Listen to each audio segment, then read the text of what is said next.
Ito yung huli natin kanina. May huli ulit.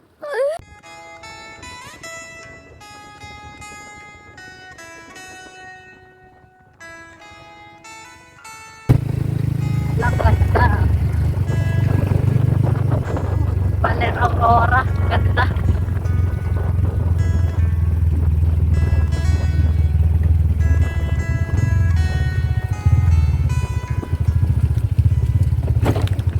Ah.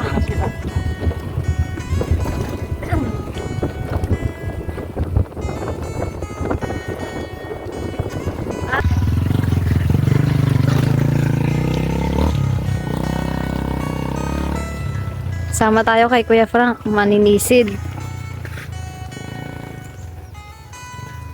Sama natin yung iba kong ate.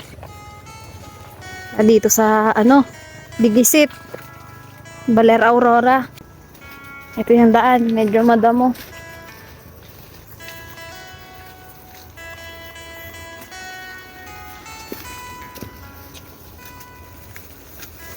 Ito guys, may dito. Kururumbot ang tawag sa amin nito, masarap to. Pinag-aagaw-agawan namin ng mga bata kami. Ito guys, yung bubungad sa inyo.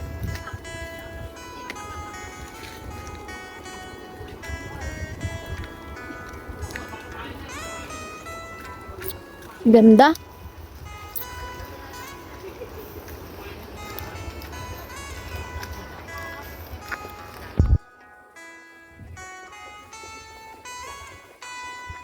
Ay, white sand pala dito. Meron, pero asin wala.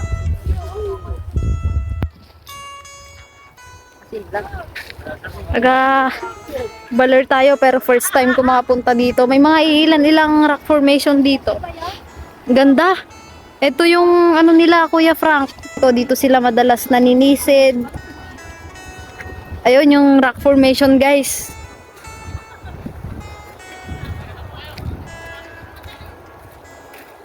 Maraming dito, maraming resort, mga beach. Ganda Napapalibutan din ng mga bundok, matataas na bundok. Kasama namin yung mga pamangkin namin. Grabe, ang ganda dito guys. Sabi ko sa inyo, pasyal kayo dito sa Baler.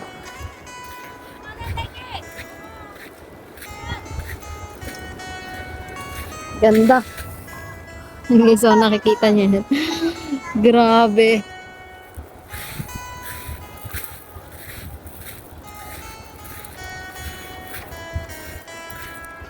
Tataas na mga bundok.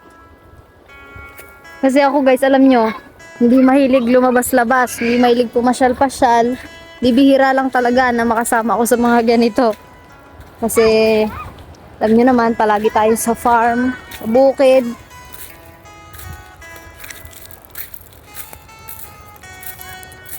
Kaya sobrang saya ko talaga pag napapapunta ako sa mga ganitong lugar. Pero dito lang rin to sa amin, sa mismong province namin. Ang ganda Ang ganda talaga ng Baler. The best ang Baler. Ganda. I-zoom natin yung bangka. Yun.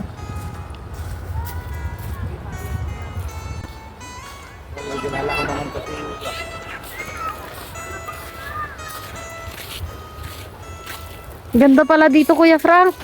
Ngayon ko lang ito napuntahan.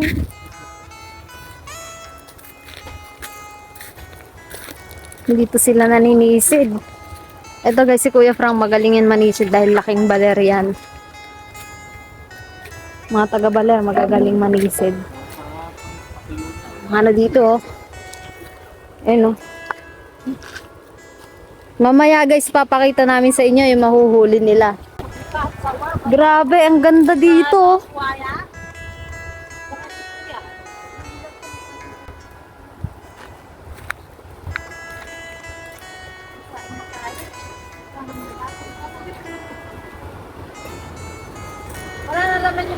Ganda, the best.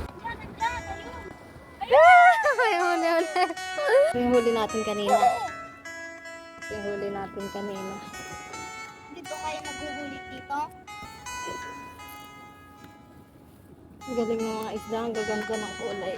Iba-iba. Swerte yun. Swerte yung... Ayan na. Kain ulit tayo. Sa mga hindi nakakaalam ng lugar na to guys, dito to sa Digisit. Sa Baler, Aurora. Andito lang to sa tapat ng ano na yan, yung bundok na yan. Kung makikita nyo yan. Yan.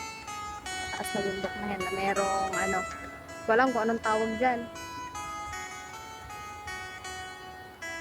Ito yung mga madalas pinupuntahan ng mga namimingwit. Itong bato na to.